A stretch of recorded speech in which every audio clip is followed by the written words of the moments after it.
विद्यार्थी मित्रांनो, सह्याद्री ट्युटोरियल्स मध्ये तुमचं स्वागत आहे. 11वीचे ऍडमिशन गेल्या वर्षीपासून ऑनलाईन प्रकारे सुरू झाले. बरोबर आहे. जसं इंजिनिअरिंगला ना ऑप्शन फॉर्म सेम प्रकार सेम. आता तुम्ही म्हणाल की सर रिझल्ट कुठे आहे? तर एक्झाम झाली, मग हा काय प्रकार आहे? अरे हाच तर महत्वाचा प्रकार आहे की ऍडमिशन प्रोसेस मध्ये कुठेही गाफील राहून चालत नाही. अगदी 12ची एक्झाम दिल्यानंतर सीईटी मध्ये जबरदस्त स्कोर जरी आला तरी प्रॉपर काउन्सिलिंगची गरज लागते. म्हणून तर तुम्हाला सांगतोय, चॅनलवर नवीन असाल तर चॅनलला सबस्क्राईब करा. त्याचबरोबर मी एका अजून महत्वाच्या चॅनलची लिंक देतोय, टेक एक्सपायर. पिन कॉमेंट करून ठेवतो, डिस्क्रिप्शन मध्ये लिंक देतोय तुम्हाला. आणि इम्पॉर्टंट काय, तुमचा कोण भाऊ बहीण 12वी झाला असेल त्याच्यावर टेक एक्सपायर, टेक एक्सपायर नाव जरा प्रोनाऊन्स करायला अवघड आहे बरं का, ते नक्की शेअर करा चॅनल. बरं थांबा, महत्वाचा मुद्दा, तुम्ही एक चूक तर नाही ना केली? कोणती चूक मी एक्सप्लेन करतो. साताऱ्यात या वर्षी थोडासा गोंधळ झाला एका ऑफलाईन क्लासमध्ये. काय झालं की ऑफलाईन क्लासमध्ये भरपूर ऍडमिशन झाले, भरपूर. पहिलंच वर्ष होतं, इमॅजिन नाही करता येईल एवढे ऍडमिशन झाले. मग आता एवढ्या मुलांना ऍडमिशन द्यायचं कुठं? कॉलेज कुठलं टाय अप करायचं? मग येईल त्या कॉलेज ऍडमिशन देण्यात आले. आणि त्याबरोबर एका कॉलेजमध्ये असं झालं की 120 प्लस स्टुडंट त्या कॉलेजमध्ये होते, त्या पर्टिक्युलर क्लासचे. पण त्यांनी कॉलेजची फीच भरली नाही.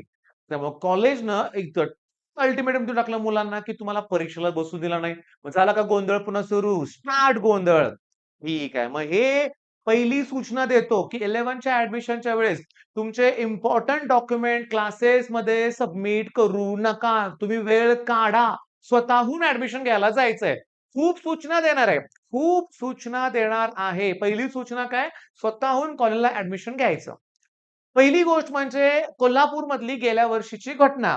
नामवंत कॉलेज कोल्हापूर मधलं, मुलांकडून 2 वर्ष CS ची फी वसूल करून घेतली. तिथेही तेच कॉलेजवाले नाही, क्लासवाल्यांचाच टाय-अप. तिथं सांगतो, राजारामपुरीमध्ये 2 वर्षापूर्वी बायोचे फेमस क्लासेस आले लातूरवरून.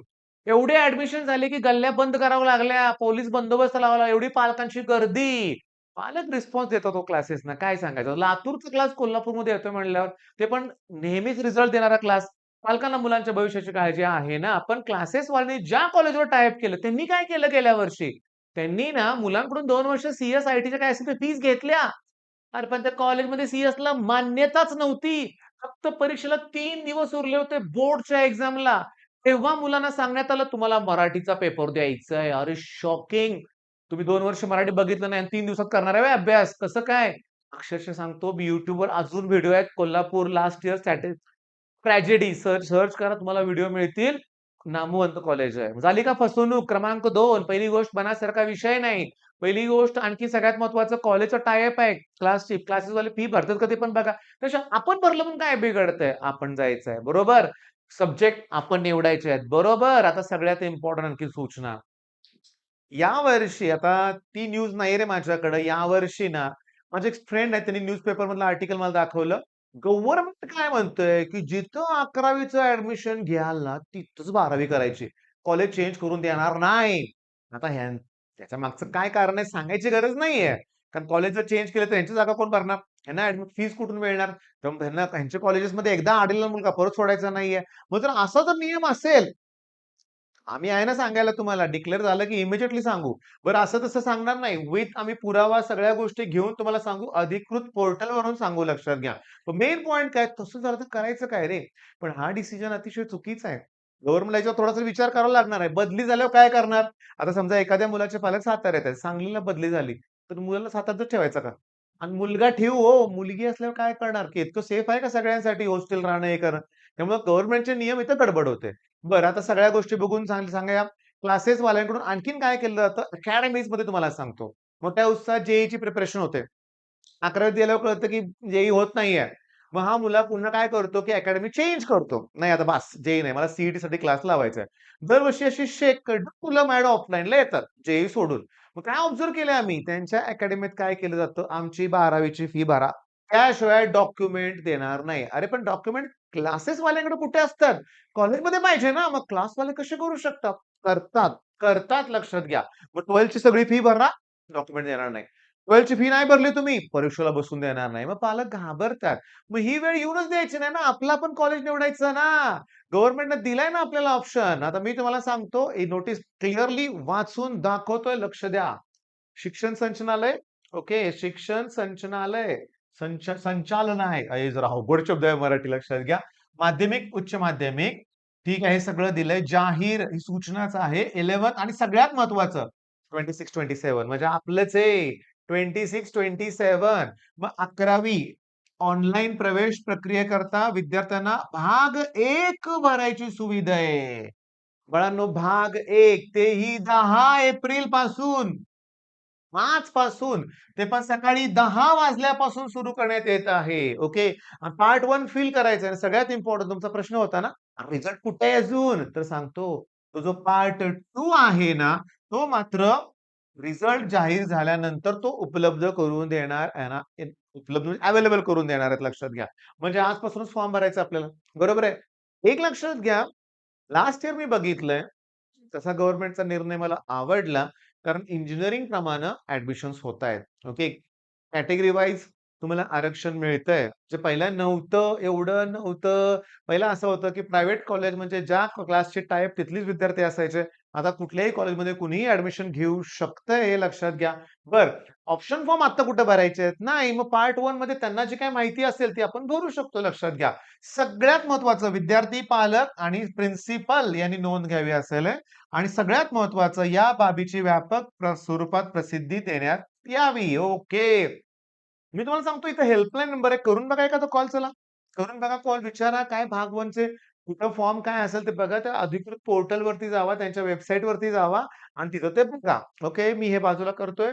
सगळ्यात इम्पोर्टंट काय, अगोदर सांगितलेल्या सूचना. काय? कुठल्याही ट्रॅपमध्ये अडकू नका, आळस करू नका. स्वतःहून कॉलेज बघा, चांगलं कुठलं आहे आणि आणखीन महत्त्वाचा ट्रॅप, आपलंच कॉलेज आहे.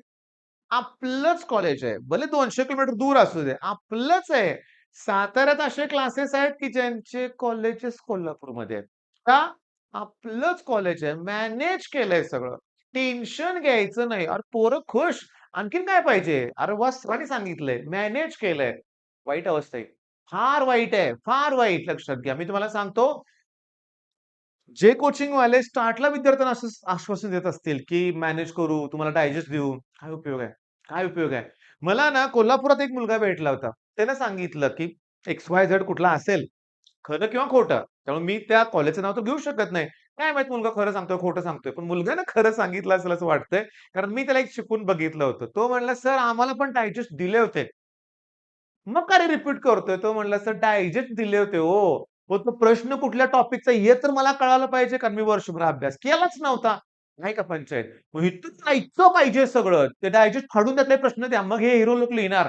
आणि काय या शिक्षणाचा उपयोग आहे? सिरियसली सांगतो, या ट्रॅपमध्ये पण अडकू नका. जिथं तुम्ही शिक्षण घेताय, जिथं तुमचं घर आहे, घरापासून जवळ तुमचा क्लास आहे, तर कॉलेज पण तिथंच पाहिजे. होय. नाही तर काय होतं, की मग शेवटच्या 2 महिन्यात आहेत, मग मी साताऱ्यात असे पण क्लासेस आलेत, मोठे-मोठे ब्रँड आहेत, की ज्या क्लासच्या बाहेर तुम्हाला लक्झरी दिसतायत परीक्षेच्या काळात. बसेस दिसतायत का? क्लास साताऱ्यात, कॉलेज मसूरला. मसूर आमच्या इथून आहे 40-50 किलोमीटर अंतरावर आहे. पण ट्रॅफिकचा एवढा प्रॉब्लेम असतो, हायवेचा एवढा इश्यूज असतो, रस्त्याची कामं चाललेत. रोज ट्रॅव्हलिंग करायचं का रे पेपरला? फार वाईट आहे ते, लक्षात घ्या. ते आणि एक लक्षात घ्या, प्रामाणिकपणे सगळ्या गोष्टी करायच्या. या असल्या गोष्टी काही कामाच्या ठरणार नाहीयेत. मग आजपासून कॉलेजचे ॲडमिशन सुरू होणार आहेत. तुम्ही वेळ घालवायचा नाही. याच्या काही टिपिकल डेडलाईन्स असतात. पार्ट 1 तर पार्ट 1 तो फील करा. आता जर कास्ट वाईज ॲडमिशन होणार असतील, तर डॉक्युमेंट लागणार ना. मग व्हॅलिडिटी, कास्ट व्हॅलिडिटी असते. तर तर इन्कम सर्टिफिकेटचं प्रूफ असतं. काय बरं यासाठी एक एक्सपायर. मी तुम्हाला सांगतो, सरांना, प्रदीप सरांचं चॅनल आहे. मी रिक्वेस्ट करेन त्यांना, की याच्यावरती डिटेल लास्ट इयरच्या मुलांशी डिस्कस करून काय गोष्टी कशा असतील तुमच्यासाठी लवकरच व्हिडिओ येईल. ते चॅनल सुद्धा नक्की सबस्क्राईब करायचं. खूप महत्त्वाच्या सूचना दिल्यात. खूप महत्त्वाच्या सूचना दिल्यात. एवढं होऊन पण पुन्हा त्याच चुका करायच्या नाहीत. ओके. All the best.